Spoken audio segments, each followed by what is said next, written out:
This is our be moment, our moment to be still, to be fed by the Word of God, to be grateful.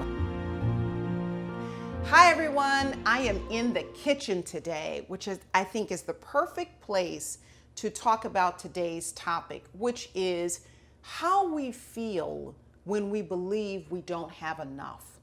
And that's exactly what the widow felt when the prophet Elijah came to visit her during a very severe drought.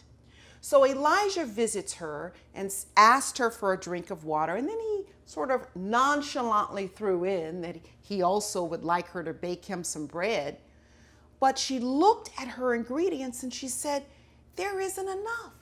And she went on to tell him, she said, "In fact, I only have a little bit of cooking oil left, and I only have a handful of baking powder left to bake my last loaf of bread.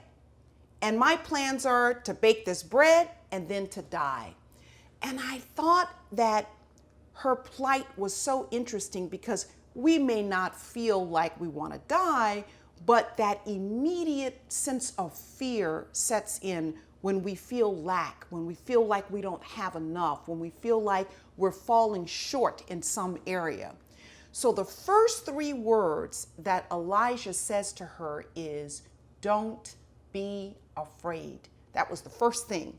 So whenever we look with our natural eye and it looks like what we're working with isn't enough, it's challenging, but God is telling us not to be afraid. And that's exactly what Elijah told her.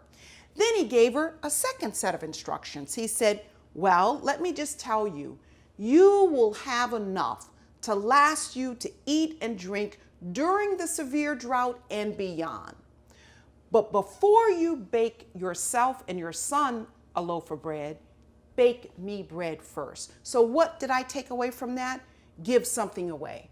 I don't care if you don't have anything material to give away something from your heart. If you only have a smile, if you only have a compliment, give it away. Start the energy flowing back to you to open the doors for you to receive. And so today, two things.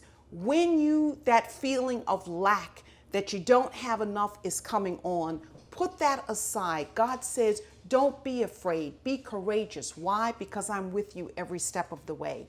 Second, when you feel as though you see lack, give something away. And as you think about where you're going to apply that next in your life, hold on to these words. "I sought the Lord and he answered me. He delivered me from all my fears." Psalm 34:4. So, share today's message, subscribe to our channel, and tune in next week when we start a brand new series. Bye-bye.